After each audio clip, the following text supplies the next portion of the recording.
حکمرانی اگر عدل و انصاف کے مطابق کی جائے تو یہ بڑا مقدس کام ہے اور زمین پر اللہ تعالیٰ کی خلافت ہے، اور معاملہ اس کے برعکس ہو تو ابلیس کی نیابت ہے، اس لیے کہ والی ملک کے ظلم سے بڑھ کر باعث فساد کوئی چیز نہیں۔ یاد رکھنا چاہیے کہ علم و عمل حکومت کی اصل بنیاد ہے، اور حکومت کا یہ علم اگرچہ بڑا ہے لیکن اس کا عنوان یہ ہے کہ حاکم کو یہ جاننا چاہیے کہ اس کو اللہ تعالیٰ نے اس جہان میں کیوں بھیجا ہے اور اس کی منزل کیا ہے۔ دنیا اس کے لیے گزرگاہ ہے، قرار گاہ نہیں، اور وہ مسافر کی مانند ہے، کیونکہ رحم مادر اس کی منزل کی ابتدا ہے اور قبر اس کی منزل کی انتہا ہے۔ رہ گیا وطن تو وہ اس کے سوا ہے جو بس مہینہ یا دن اس کی عمر سے گزرتا ہے۔ وہ ایک منزل کی مانند ہے کہ اس کے سبب وہ اپنی قرارگاہ سے بہت نزدیک ہو جاتا ہے۔ جو شخص پل پر سے گزرتا ہے اور پل کی عمارت میں وقت گزارتا ہے اور اپنی اصلی منزل بھول جاتا ہے، وہ احمق ہے۔ عقل مند وہی شخص ہے جو دنیا میں آخرت کے لیے زاد راہ کے سوا کسی چیز کا طالب نہ ہو، اور دنیا میں محض اتنی چیز پر قناعت کرے جس کی وہ ضرورت رکھتا ہے۔ جو کچھ حاجت سے زیادہ ہوگا وہ زہر قاتل ہے، اور موت کے وقت وہ چاہے گا کہ میرے تمام خزانوں میں خاک ہوتی، سونا چاندی کچھ نہ ہوتا، تو جس قدر زیادہ جمع کرے گا اس میں سے بقدر کفایت ہی اسے نصیب ہوگا، باقی سب حسرت اور اندوہ کا تخم ہوگا، اور موت کے وقت اس پر جانکتی دشوار ہوگی، اور یہ حسرت ہلال کی صورت میں ہوگی، اور اگر مال حرام کا ہوا تو آخرت کا عذاب اس کی حسرت سے کہیں زیادہ ہوگا، اور رنج اٹھائے بغیر دنیوی خواہشات سے صبر ممکن نہیں۔ ہاں، آدمی کا ایمان اگر اس بات پر ٹھیک ہو کہ دنیا کی چند روز لذت جو سراپا کدورت ہے، اس کے سبب سے لذت آخرت جو سلطنت لازوال ہے، اور کسی کدورت کا اس میں دخل نہیں، وہ فوت ہو جائے گی، اس شکل میں چند روزہ صبر بہت آسان ہوگا۔ اس کی مثال ایسی ہے جیسے کسی عاشق کا کوئی معشوق ہو اور عاشق سے کہا جائے کہ آج کی رات اگر تم اس کے پاس جاؤ گے تو پھر ہمیشہ اس سے محروم رہو گے۔ ہاں، آج اگر صبر کر لیا تو بغیر کسی اختلال کے لوگ اس کو تیرے سپرد کر دیں گے۔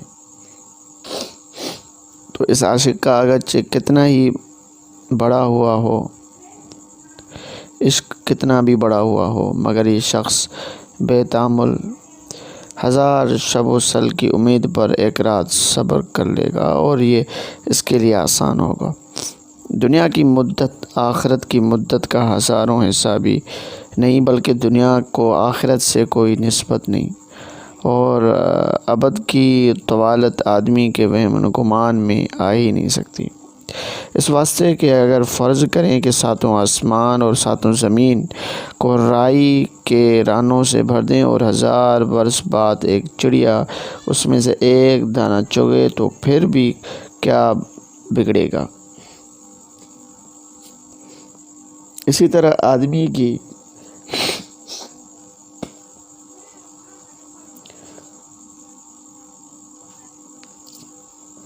عمر مثلاً 100 برس ہو اور مشرق و مغرب کی تمام سلطنت بغیر مخالفت اس کو مل جائے تو بھی آخرت کی سلطنت کے مقابلے میں اس کی کوئی قیمت نہیں۔ وہ جس کو دنیا میں بھی تھوڑا سا حصہ ملے اور وہ بھی صاف نہ ہو، جو کچھ ہو اس میں بھی خساست اور رذالت کی ملاوٹ ہو، تو سلطنت جاوید کے مقابلہ میں اس کی کیا قدر ہے؟ پس حاکم ہو یا محکوم، سب کو چاہیے کہ ہمیشہ اپنے جی سے ایسی باتیں کیا کرے اور اپنے دل پر اس مضمون کو تازہ کر لیا کرے تاکہ چند روز خواہشوں پر صبر کرنا اور زائد پر مہربانی کرنا اور بندگان خدا کو اچھی طرح رکھنا اور اللہ تعالیٰ کی خلافت کو بجا لانا اس پر آسان ہو جائے۔ جب یہ نتائج ذہن میں آ گئے تو انسان کو چاہیے کہ حکومت اس طرح کرے جس طرح اللہ تعالیٰ نے فرمایا ہے، اس طرح مشغول نہ ہو جس طرح دنیا کی صلاح ہے، اس لیے کہ عدل کے ساتھ حکمرانی سے بڑھ کر کوئی چیز خدا کے قریب کرنے کا کوئی اور ذریعہ نہیں ہے۔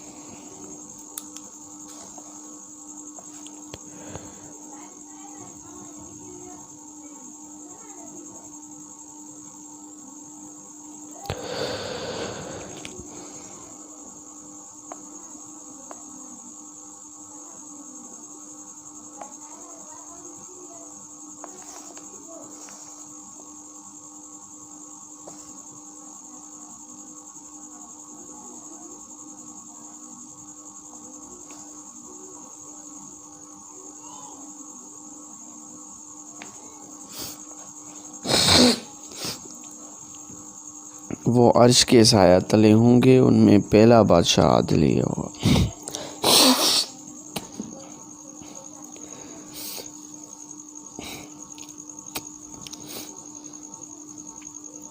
حکومت اس طرح کرے جس طرح اللہ تعالیٰ نے فرمایا ہے، اس طرح مشغول نہ ہو جس طرح دنیا کی صلاح ہے، اس لیے کہ عدل کے ساتھ حکمرانی سے بڑھ کر کوئی چیز خدا کے قرب کا ذریعہ نہیں۔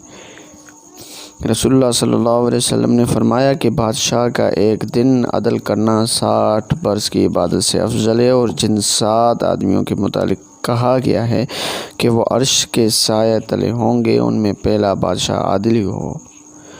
حضور صلی اللہ علیہ وسلم نے فرمایا کہ عادل بادشاہ کے واسطے 60 مستعد صدیقوں کی عبادت کا عمل فرشتے آسمان پر لے جاتے ہیں، اور فرمایا کہ عادل بادشاہ اللہ تعالیٰ کا بڑا مقرب اور دوست ہے، جبکہ ظالم بادشاہ خدا کا بہت معذب اور دشمن ہے، اور فرمایا کہ اس خدا کی قسم جس کے دست قدرت میں محمد صلی اللہ علیہ وسلم کی جان ہے کہ تمام رعایا کے جتنے نیک عمل ہوتے ہیں، عادل بادشاہ کے اس مقدر میں نیک عمل فرشتے آسمانوں پر لے جاتے ہیں، اور اس کی نماز 70,000 نمازوں کے برابر ہوتی ہے۔ جب حکومت عادلہ ایسا نیک عمل کرے تو اس سے بڑھ کر اور کیا سعادت ہوگی کہ اللہ تعالیٰ جس کو منصب سلطنت دے اس کی ایک ساتھ دوسرے کی تمام عمر کے برابر ہو جائے، اور کوئی شخص جب اس نعمت کا حق نہ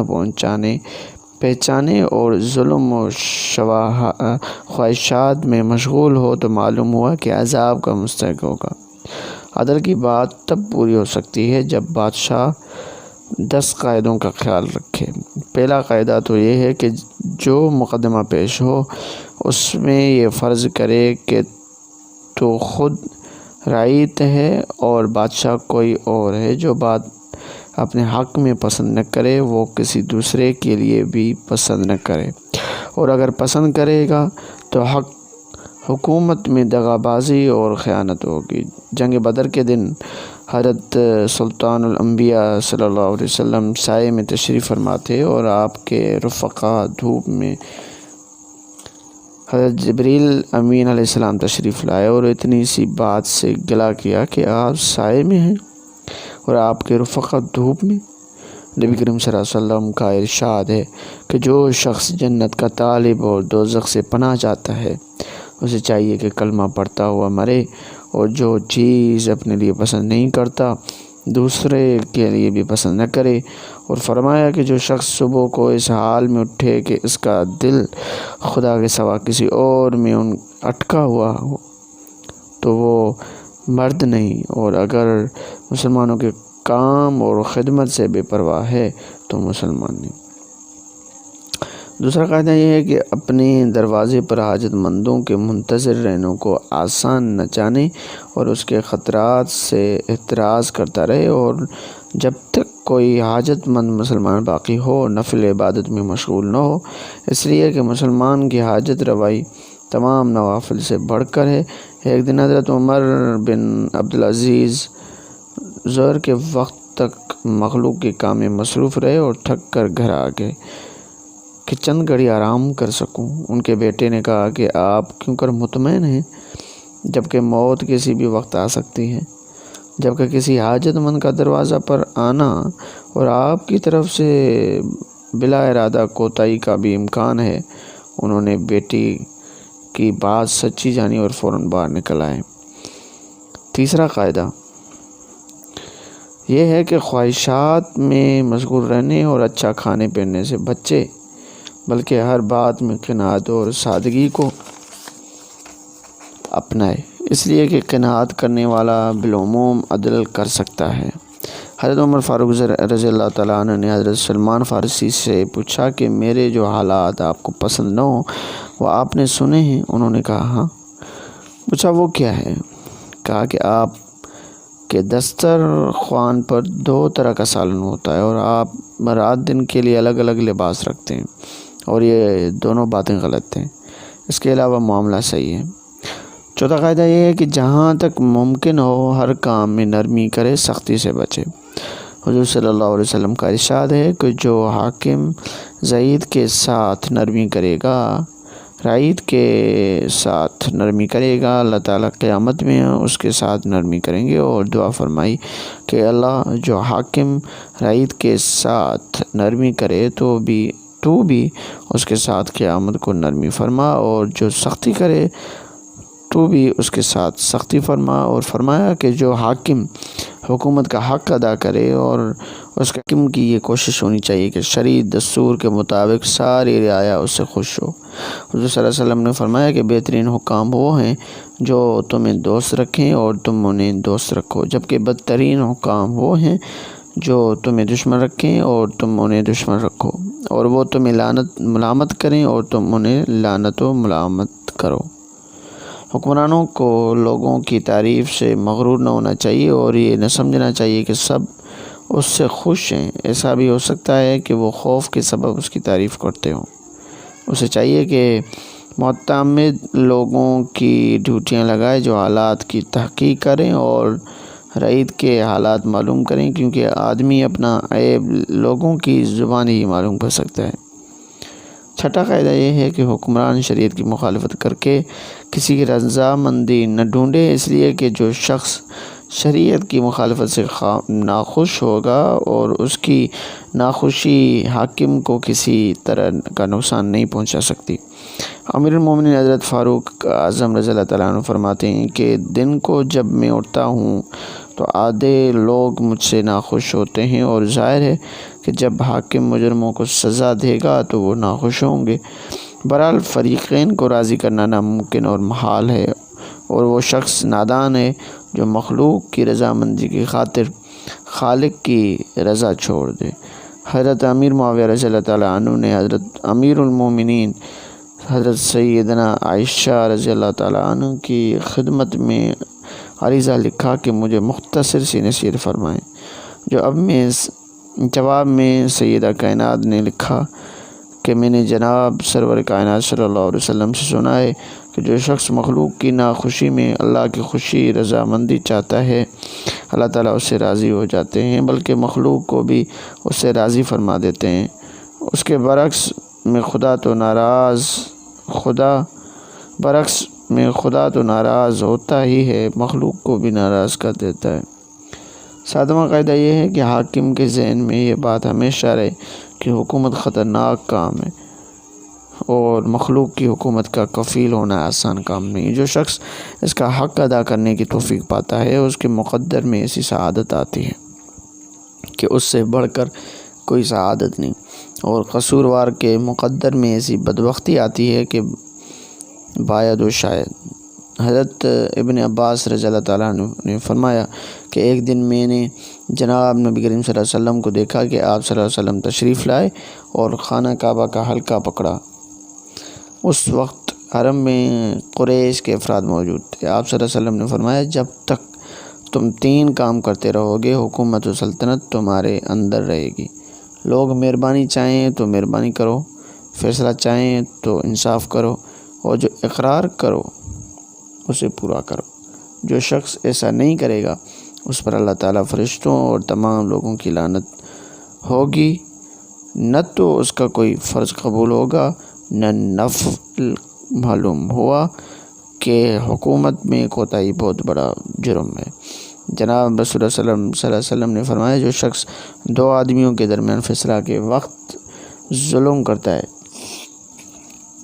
اس پر خدا کی لعنت ہوتی ہے، اور فرمایا کہ 3 شخص ایسے ہیں جن پر قیامت کے دن اللہ تعالیٰ نظر شفقت نہیں فرمائیں گے، ایک جھوٹا بادشاہ، ایک بوڑھا زانی، اور ایک متکبر فقیر۔ آپ صلی اللہ علیہ وسلم نے صحابہ سے فرمایا کہ مشرق و مغرب عنقریب تمہارے ہاتھوں فتح ہوں گی، اور وہاں کے حکمران دوزخ میں چلیں گے، مگر وہ شخص جو اللہ سے ڈرا اور اس نے تقوی کی راہ اختیار کی اور امانت داری کی صفت پر قائم رہا۔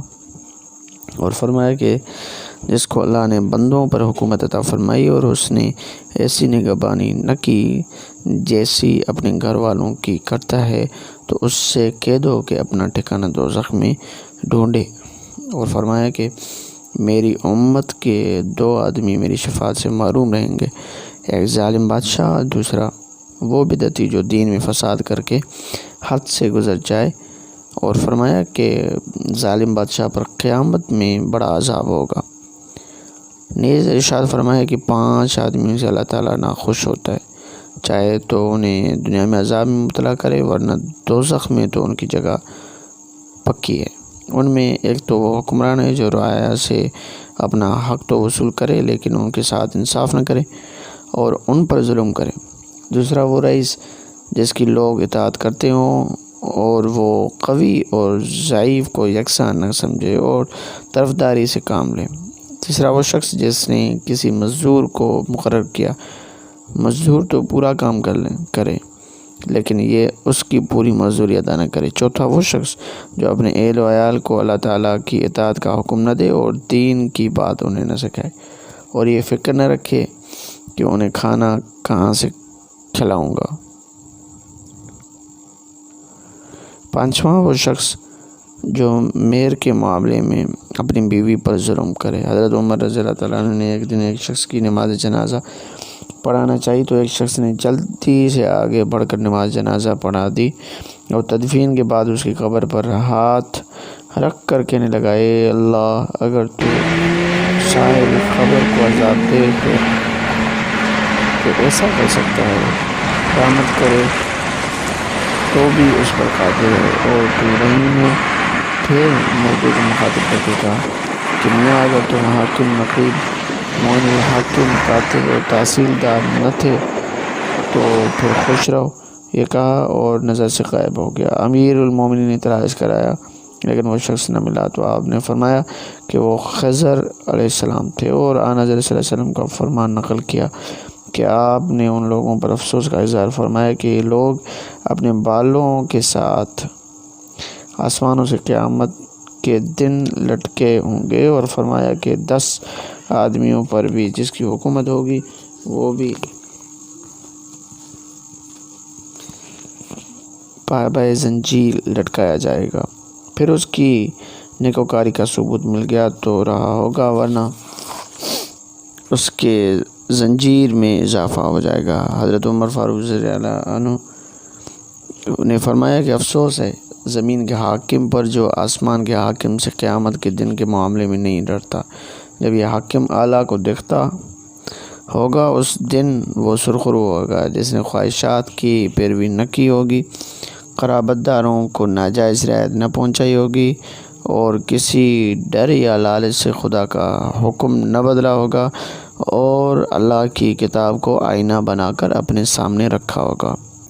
حضور صلی اللہ علیہ وسلم کا ارشاد ہے کہ روز قیامت دنیا کے حکمرانوں کو احکم الحاکمین کے سامنے پیش کر کے پوچھا جائے گا کہ میاں، تم میرے بندوں کے چرواہے تھے اور میری زمین کے خزانوں کے امین تھے، میرے حکم سے زیادہ تم نے کسی کو ڈرے کیوں مارے؟ وہ عرض کریں گے کہ آپ کی نافرمانی کے سبب ہمیں غصہ آیا اور ہم نے سزا دی۔ اللہ تعالیٰ فرمائیں گے کہ تمہارا غصہ میرے غصے سے زیادہ تھا، اور جنہوں نے مقررہ حدود سے کم سزا دی ہوگی اس سے اس کی وجہ پوچھی جائے گی، تو وہ عرض کریں گے کہ ہم نے اس پر رحم کیا۔ ارشاد ہوگا تم مجھ سے زیادہ رحیم تھے۔ پھر دونوں کو پکڑ کر جہنم کے کونوں میں بھر دیا جائے گا۔ حضرت حذیفہ رضی اللہ تعالیٰ عنہ نے فرمایا کہ میں کسی حاکم کی تعریف نہیں کرتا، خواہ وہ نیک ہو یا بد۔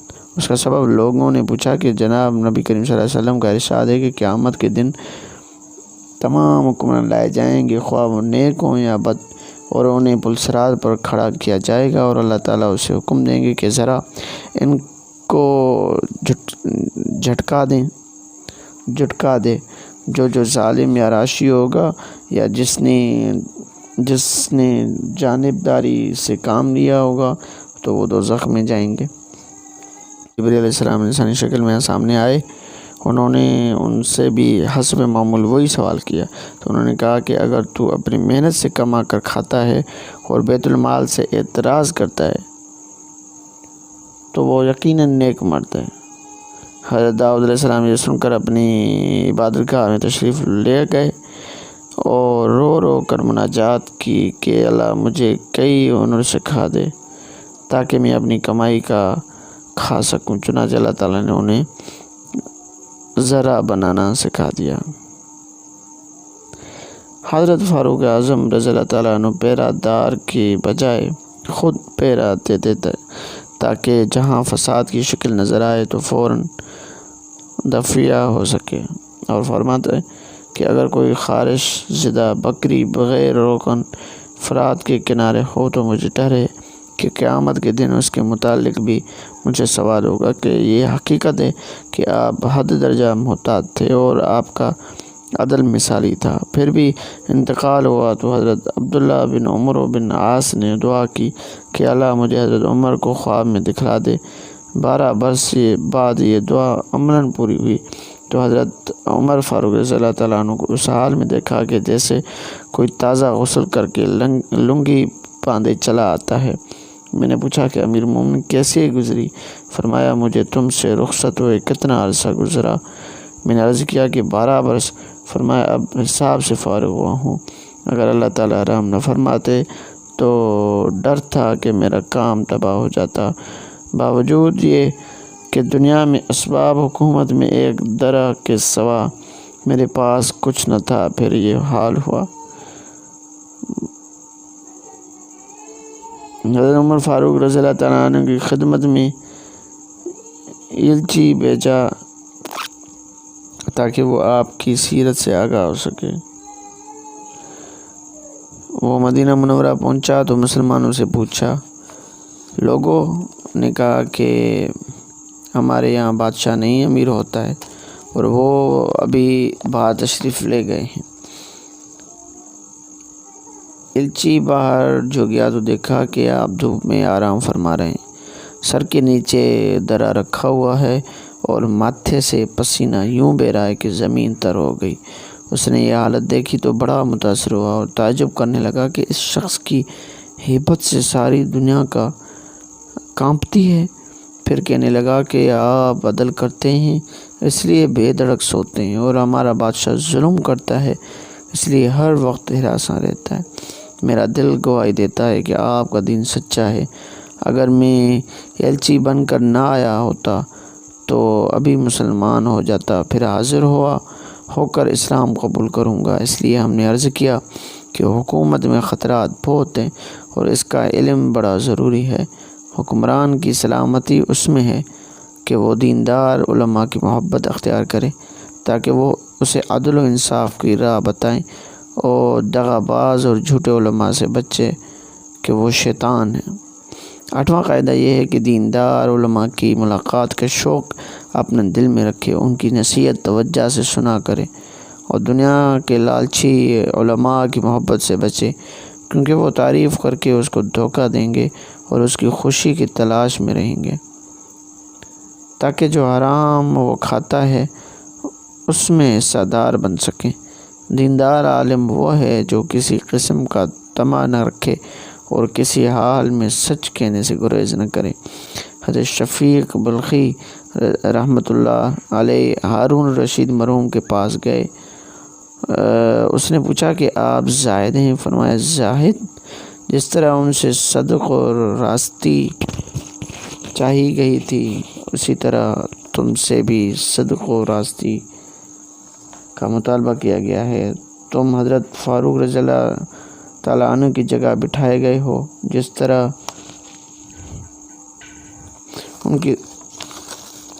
طرح ان سے حق و باطل میں فرق چاہا گیا تھا اسی طرح یہ بات تم سے چاہی گئی ہے۔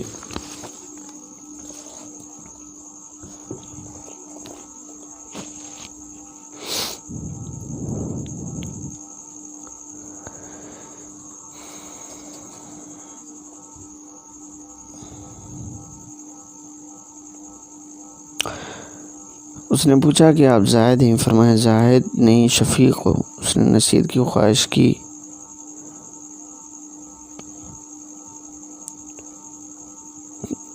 حضرت شفیق بلخی ہارون رشید مرحوم کے پاس گئے۔ اس نے پوچھا کہ آپ زاہد ہیں؟ فرمایا زاہد نہیں شفیق ہوں۔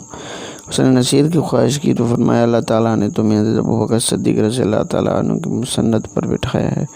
جس طرح ان سے صدق و راستی چاہی گئی تھی اس طرح تم سے بھی صدق و راستی کا مطالبہ کیا گیا ہے۔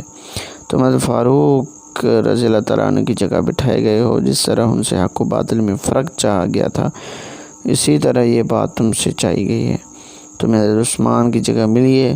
ان کی طرح تم سے شرم و حیا اور جناب علی کی طرح تم سے بھی علم و عدل کا مطالبہ کیا گیا ہے۔ ہارون نے مزید درخواست کی تو فرمایا کہ اللہ تعالیٰ نے ایک گھر بنایا ہے جس کا نام دوزخ ہے۔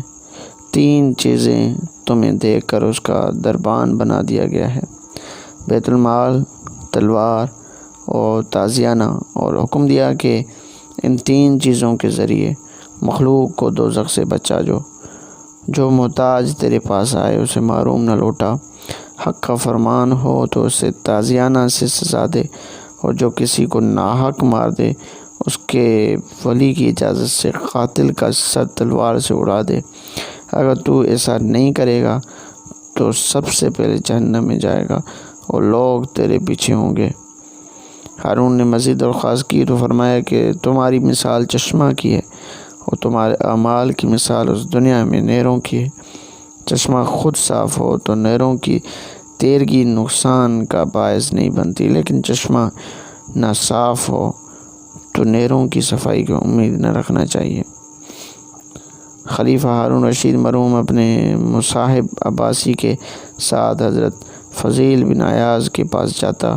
جب ان کے دروازے پر پہنچتا تو وہ قرآن کی آیات تلاوت فرماتے: ام حسب الذین اجترحوا السیئات ان نجعلہم کالذین آمنوا وعملوا الصالحات سواء محیاہم ومماتہم ساء ما یحکمون۔ ان کا کیا خیال ہے کہ وہ لوگ جنہوں نے برے کام کیے ہم انہیں ان کے برابر کر دیں گے، جو ایمان لائے انہوں نے اچھے کام کیے ان کی زندگی اور موت برابر ہے۔ برا حکم تھا اور جو انہوں نے کیا۔ ہارون رشید نے کہا کہ اگر ہم نصیحت حاصل کرنا چاہیں تو یہ ایک ہی آیت کافی ہے۔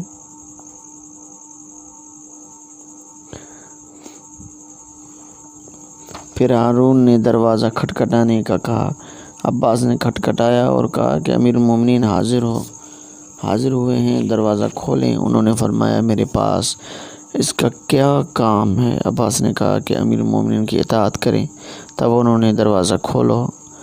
رات کا وقت تھا، انہوں نے چراغ ٹھنڈا کر دیا۔ ہارون نے اندھیرے میں ادھر ادھر جو ہاتھ بڑھایا تو ہاتھ سے ہاتھ مل گئے۔ حضرت فضیل نے فرمایا کہ ایسا نرم اور نازک ہاتھ دوزخ سے نہ بچے تو افسوس ہے۔ پھر فرمایا امیر المومنین قیامت کے دن خدا کے سامنے جواب کے لیے تیار رہو، کیونکہ تمہیں قیامت کے دن ہر ایک مسلمان کے ساتھ الگ الگ بٹھا کر ہر ایک کو مطمئن کیا جائے گا۔ یہ سن کر ہارون رونے لگا تو عباس نے کہا فضیل خاموش رہیں، آپ نے امیر المومنین کو مار ہی ڈالا۔ فضیل نے کہا اے حامان، وزیر اعظم کی نسبت سے ایسا فرمایا۔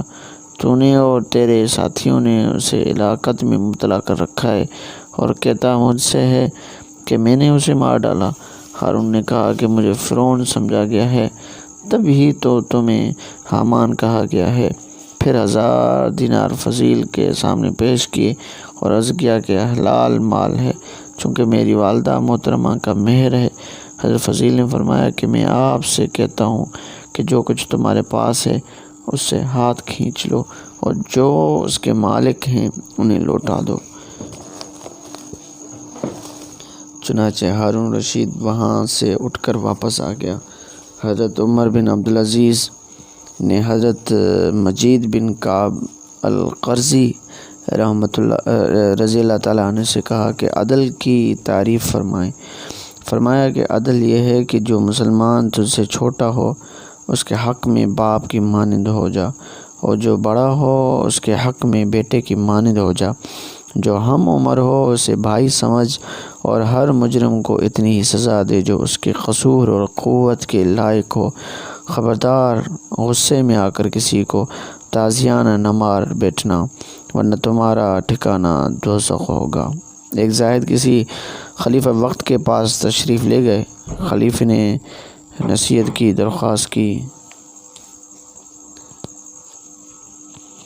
انہوں نے فرمایا کہ میں چین گیا تھا، وہاں کا بادشاہ بہرا ہو گیا تھا۔ وہ بہت روتا اور کہتا کہ میرے رونے کا سبب یہ نہیں کہ میں ثقل سماعت کا شکار ہو گیا ہوں، بلکہ اس کی وجہ یہ ہے کہ اگر کوئی فریادی اور مظلوم میرے دروازے پر آیا تو اس کی فریاد نہیں سن سکوں گا، لیکن چونکہ میری بصارت الحمدللہ قائم ہے، اس لیے منادی کر دو کہ جو داد خواہ ہو وہ سرخ کپڑے استعمال کرے۔ بادشاہ خود ہر روز ہاتھی پر سوار ہو کر نکلتا، اور جس کو سرخ کپڑوں میں ملبوس دیکھا اسے بلا کر اس کی داد خواہی کرتا۔ زاہد نے کہا کہ وہ کافر تھا، اس کے باوجود خدا کے بندوں پر اتنا مہربان تھا۔ تم مسلمان ہو، تم اپنے مقام کو پہچانو اور خدا کی مخلوق سے حسن مروت سے پیش آؤ۔ عمر بن عبدالعزیز کے پاس تشریف لے گئے ایک شخص۔ انہوں نے نصیحت چاہی تو فرمایا کہ حضرت آدم کے زمانے سے آج تک تیرے سوا کوئی خلیفہ باقی نہیں رہا۔ انہوں نے مزید درخواست کی تو فرمایا اب جو خلیفہ سب سے پہلے مرے گا وہ تو ہوگا۔ مزید درخواست کی تو فرمایا کہ اگر اللہ تعالیٰ تمہارے ساتھ ہو تو پھر تمہیں کسی چیز کا ڈر نہیں، اگر وہ ساتھ نہیں تو پھر تمہارے لیے کوئی جائے پناہ نہیں، لہٰذا جو آپ نے فرمایا وہ کافی ہے۔ سلیمان بن عبد الملک نے ایک دن خیال کیا کہ یہاں تو میں بڑے مزے میں ہوں، قیامت کے دن معلوم نہیں میرا کیا حال ہوگا۔ حضرت ابو حازم جو اس دور کے بڑے عالم تھے، ان کے پاس کسی کو بھیجا اور درخواست کی کہ جس چیز سے آپ روزہ افطار کرتے ہیں اس میں سے تھوڑی سی مجھے عنایت کر دیں۔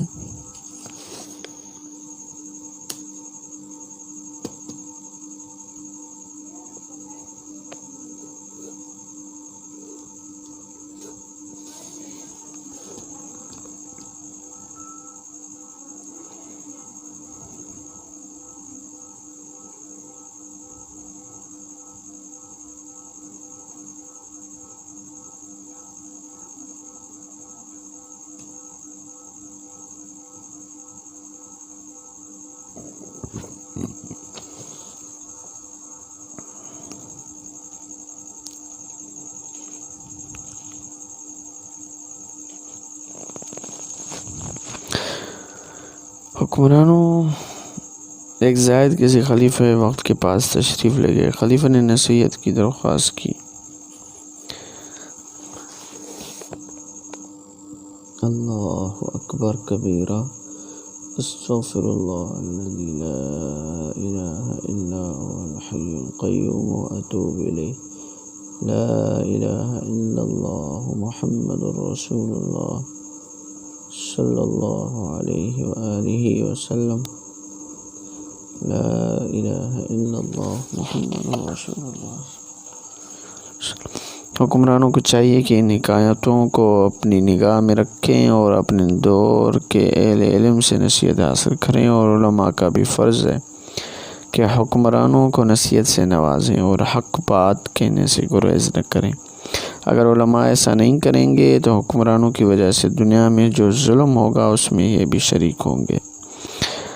نواں قائد اس چوپائے جیسی ہوگی جو گھاس دیکھے تو بہت کھا جائے تاکہ اس طرح موٹا ہو جائے، حالانکہ یہ موٹا اس کی ہلاکت کا سبب ہوتا ہے، یعنی لوگ اسے ذبح کر کے کھا جائیں گے۔ توریت میں لکھا ہے کہ بادشاہ کامل جو ظلم کرتا ہے، بادشاہ کا عامل جو ظلم کرتا ہے وہ بادشاہ کے کھاتے میں لکھا جاتا ہے، بشرطیک بادشاہ اس پر چپ رہے۔ حکمرانوں کو سمجھنا چاہیے کہ اس شخص سے زیادہ کوئی نادان نہیں جو اپنے دین اور اپنی آخرت کو 2 دن کی دنیا کے لیے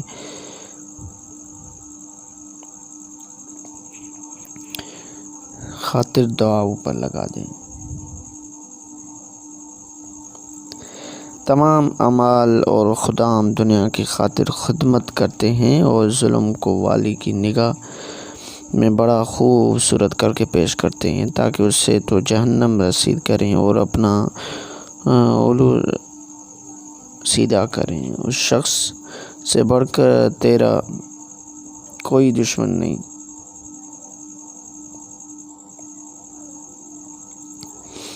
وہ خود بھی رعایا سے انصاف نہیں کر سکے گا، اور یہ کام وہی شخص کر سکتا ہے جو پہلے اپنے بدن کے اندر عدل کو پیدا کرے، اور بڑا عدل یہ ہے کہ آدمی ظلم، غصہ اور خواہش کو عقل پر غالب نہ کرے بلکہ ان کو عقل اور دین کا قیدی بنا کر رکھے۔ عقل اور دین کو قیدی نہ بنائے۔ اکثر لوگ ایسے ہیں کہ عقل کو غضب اور خواہش کا خدمتگار بنا دیتے ہیں، یہاں تک کہ عقل و غضب کو اپنے خواہشات کے لیے حیلہ بناتے ہیں اور کہہ دیتے ہیں کہ عقل کی بات یہ ہے کہ حالانکہ فی الواقع ایسا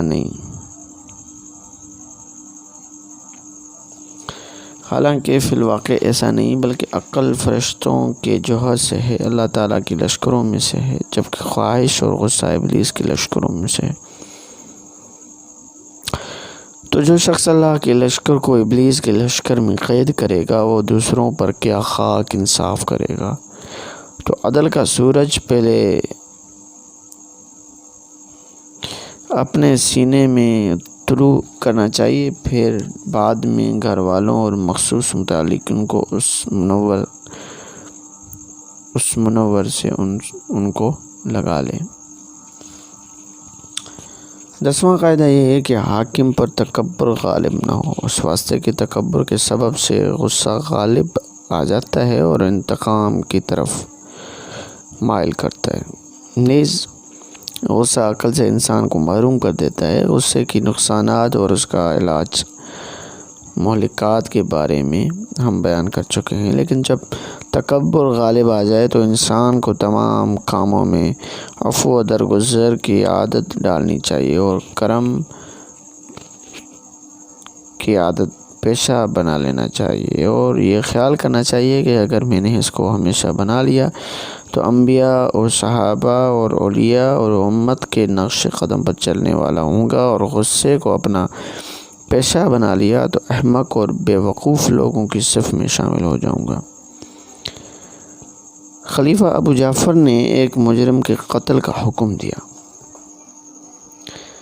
مبارک بن فضالہ تشریف فرما تھے، انہوں نے ایک حدیث سننے کا فرمایا اور کہنے لگے کہ حضرت حسن بصری رحمۃ اللہ علیہ کے واسطے سے جناب نبی کریم صلی اللہ علیہ وسلم کا ارشاد سنا ہے۔ آپ صلی اللہ علیہ وسلم نے فرمایا کہ قیامت کے دن اللہ تعالیٰ مخلوق کو ایک میدان میں جمع کریں گے تو ایک منادی آواز دے گا کہ جس کو اللہ کے حضور مجال ہو وہ اٹھے، لیکن کوئی نہیں اٹھے گا۔ البتہ وہ شخص جس نے خطائیں معاف کی ہوں گی وہ اٹھے گا۔ یہ سن کر خلیفہ نے کہا کہ اس کو چھوڑ دو، میں نے اس کی خطا معاف کر دی۔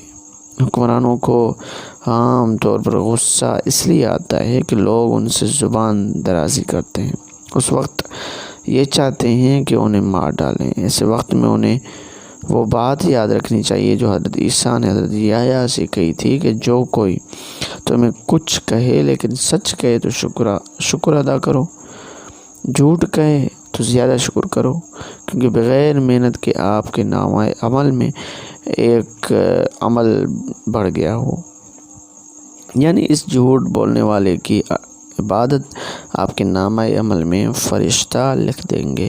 حضور صلی اللہ علیہ وسلم کے حضور ایک شخص کے متعلق لوگوں نے کہا وہ بڑا زور آور ہے۔ آپ صلی اللہ علیہ وسلم نے پوچھا وہ کیسا آدمی ہے؟ لوگوں نے عرض کیا کہ جس سے کشتی لڑتا ہے اسے گرا دیتا ہے۔ آپ صلی اللہ علیہ وسلم نے فرمایا زور آور وہ ہے جو اپنے غصے پر قابو پا لے۔ آپ صلی اللہ علیہ وسلم نے فرمایا کہ 3 چیزیں ایسی ہیں کہ جب آدمی انہیں پا لیتا ہے تو اس کا ایمان کامل ہو جاتا ہے۔ جب غصہ آئے تو بیجا چیز کا قصد نہ کرے، جب خوش ہو تو کسی حق سے نہ چوکے، جب قادر ہو تو اپنے حق سے زیادہ نہ لے۔ امیر المومنین حضرت عمر فاروق رضی اللہ عنہ نے کہا کہ کسی کے اخلاق پر اس وقت تک اعتماد نہ کرو جب تک اس کو غصہ کی حالت میں دیکھنے لو، اور کسی کے دین پر اس وقت تک اعتماد نہ کرو جب تک طمع کے وقت نہ آسمان۔ حضرت علی بن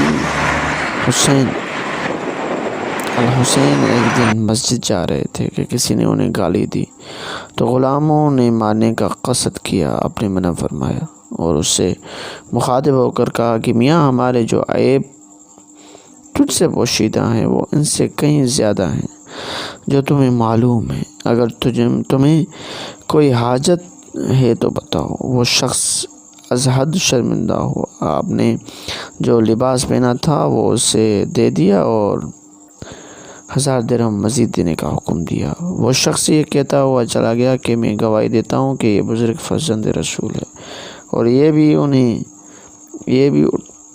انہی کی حکایت ہے کہ ایک مرتبہ آپ نے غلام کو آواز دی، دوسری مرتبہ پھر آواز دی، اس نے جواب نہ دیا۔ فرمایا تم سنتے نہیں؟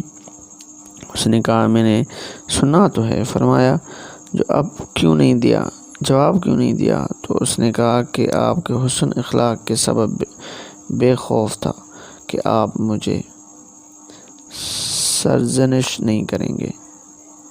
آپ نے فرمایا کہ اللہ تعالیٰ کا شکر ہے کہ میرا غلام مجھ سے بے خوف تھا۔ آپ کا ایک غلام تھا، اس نے بکری کا پاؤں توڑ ڈالا۔ آپ نے پوچھا تم نے یہ کیوں کیا؟ اس نے کہا کہ میں نے ایسا قبضہ کیا ہے تاکہ آپ کو غصہ دلاؤں۔ آپ نے فرمایا کہ اب میں اسے غصہ دلاتا ہوں جس نے تجھے یہ کام سکھایا، یعنی ابلیس کو یہ کہہ کر اس غلام کو آزاد کر دیا۔ ایک شخص نے آپ کو گالی دی، آپ نے فرمایا کہ میاں میرے اور دوزخ کے درمیان یہی گھاٹی ہے، اگر اس گھاٹی کو میں طے کر گیا تو جو کچھ کہتا ہے اس سے میں کچھ باق نہیں رکھتا، اور طے نہ کر سکا تو تیری بات سے زیادہ بدتر۔ حضور صلی اللہ علیہ وسلم نے فرمایا کہ بعض لوگ ایسے ہوتے ہیں جو بربادی اور عذر کے سبب صائم الدہر اور قائم اللیل کا مقام پا لیتے ہیں، اور بعض لوگ ایسے ہوتے ہیں کہ اس کا نام جبر کرنے والوں کے دفتر میں لکھا جاتا ہے، حالانکہ گھر والوں کے سوا اس کی کسی پر حکومت نہیں ہوتی۔ حضور صلی اللہ علیہ وسلم نے فرمایا کہ دوزخ کا ایک ایسا دروازہ ہے جس سے صرف وہ لوگ اندر داخل ہوں گے جو خلاف شرع غصہ کرتے ہیں۔ روایت ہے کہ ابلیس حضرت موسیٰ علیہ السلام کے سامنے حاضر ہوا اور کہنے لگا کہ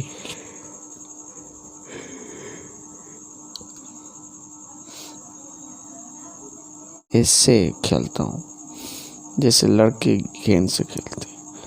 دوسری بات یہ ہے کہ عورتوں سے پرہیز کریں، اس لیے کہ میں نے مخلوق کے لیے جو پھندے بچھائے ہیں ان میں عورتوں کے سوا اور کسی پر مجھ کو اعتماد نہیں۔ تیسری بات یہ ہے کہ بخل سے بچ کر رہیں، اس لیے کہ جو بخیل ہوتا ہے میں اس کا دین و دنیا دونوں تباہ کر دیتا ہوں۔ اور جناب نبی کریم صلی اللہ علیہ وسلم نے فرمایا کہ جو شخص کسی پر غصہ نکال سکتا ہو وہ پی جائے تو اللہ تعالیٰ اس کے دل کو امن و ایمان سے بھر دیتا ہے، اور جو کوئی بے ریا حضرت حق تعالیٰ کے سامنے عاجزی کی خاطر لباس فاخر نہیں پہنتا، اللہ تعالیٰ اسے لباس تقویٰ پہناتے ہیں۔ آپ صلی اللہ علیہ وسلم نے فرمایا اس شخص پر افسوس ہے جو غصے میں آئے اور خدا کے غصے کو بھول جائے۔ ایک شخص نے آپ صلی اللہ علیہ وسلم کی خدمت میں عرض کیا کہ مجھے کوئی ایسی بات سکھا دیں کہ میں جو ہوں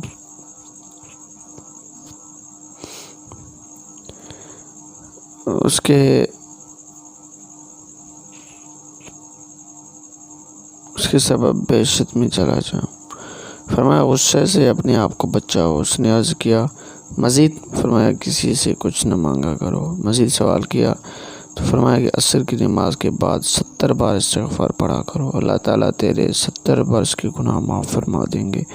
اس نے عرض کیا کہ میرے تو 70 برس کے گناہ نہیں۔ آپ نے فرمایا تیرے باپ کے گناہ؟ اس نے کہا اس کے بھی اتنے نہیں۔ آپ صلی اللہ علیہ وسلم نے فرمایا تیرے مسلمان بھائیوں کے گناہ معاف فرما دیں گے۔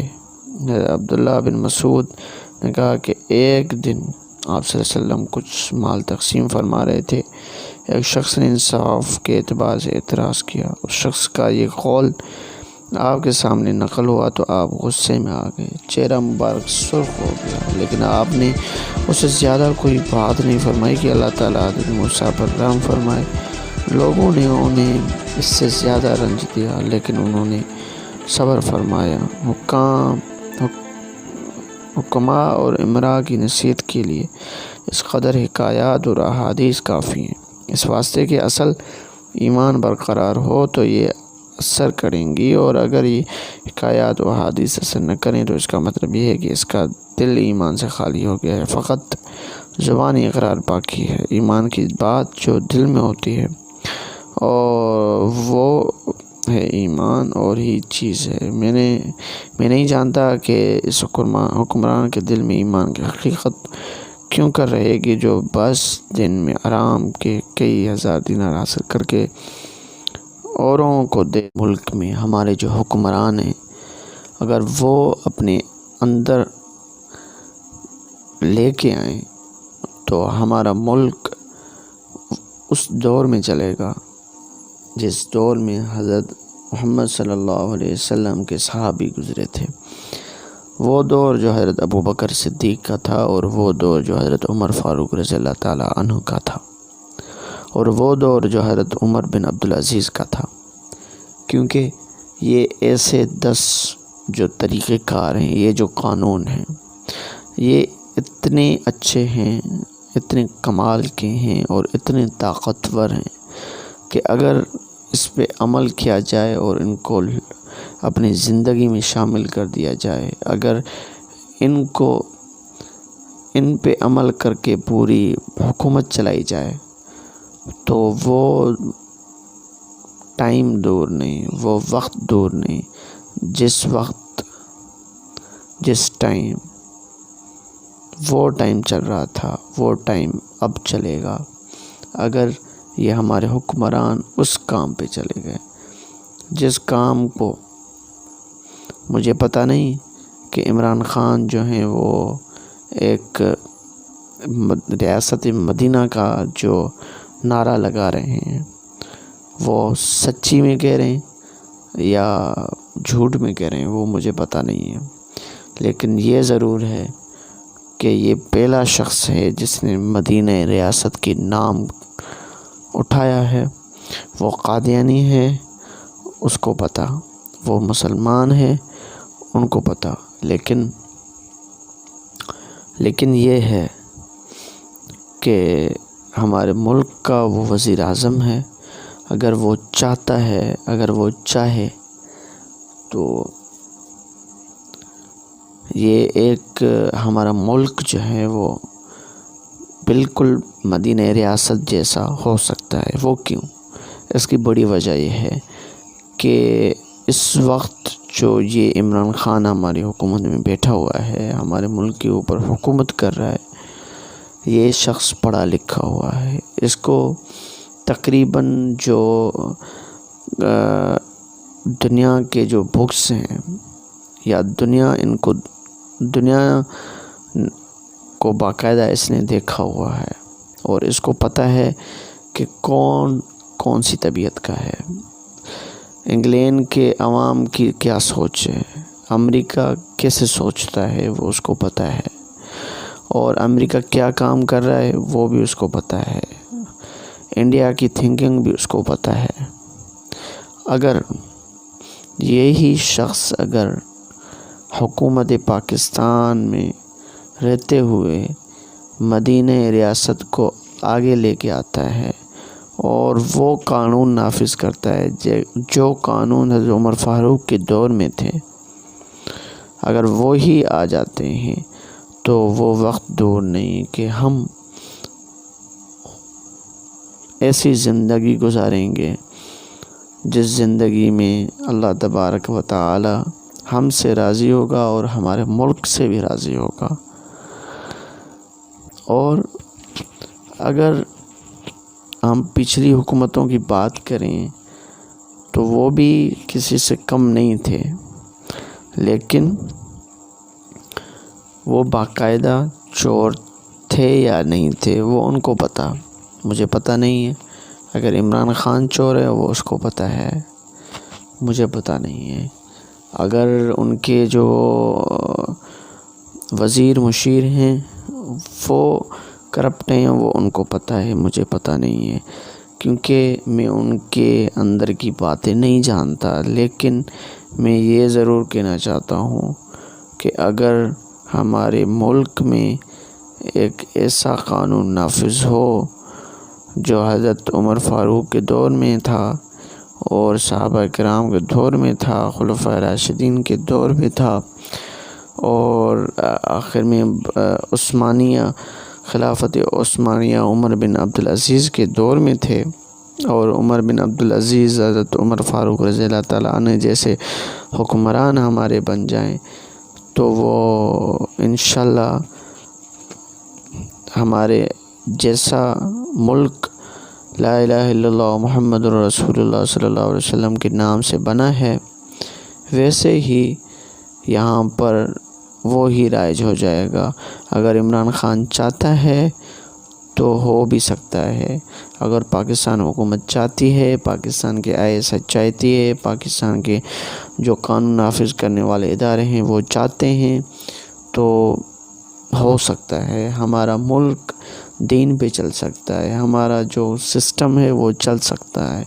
اگر ہم بات کریں اگر قرضوں کی، وہ قرضے ہمارے کیوں بڑھ رہے ہیں؟ وہ اسی وجہ سے کہتے ہیں اللہ تبارک و تعالیٰ سے دشمنی کرتے ہیں، اللہ تبارک و تعالیٰ سے جنگ کا اعلان کرتے ہیں جو سود کھاتے ہیں اور سود کا کاروبار کرتے ہیں۔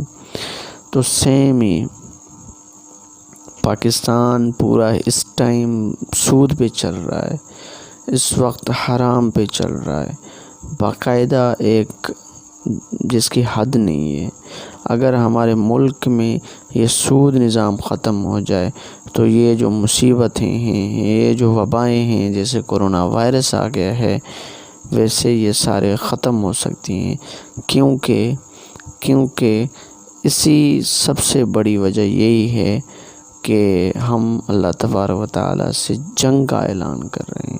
یہ جنگ نہیں تو اور کیا ہے، یہ رشوت نہیں تو اور کیا ہے، یہ بدمعاشی نہیں ہے تو اور کیا ہے۔ اگر ہم اللہ تبارک و تعالیٰ کے ہو جائیں اور ان کے قانون ہم نافذ کر دیں اپنے ملک میں تو وہ وقت دور نہیں ہے کہ ہمارا ملک بھی جنت کی جنت بن جائے، اور جنت بن بھی سکتی ہے کیونکہ ہمارے پاس ایسے ذخائر ہیں جس کی حد نہیں ہے۔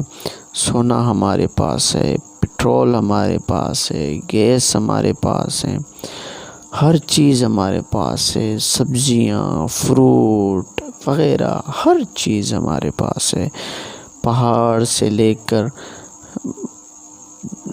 صحراؤں تک آپ چلے جائیں ہمارے پاس ہر چیز ہے، سمندر ہمارے پاس، دریا ہمارے پاس۔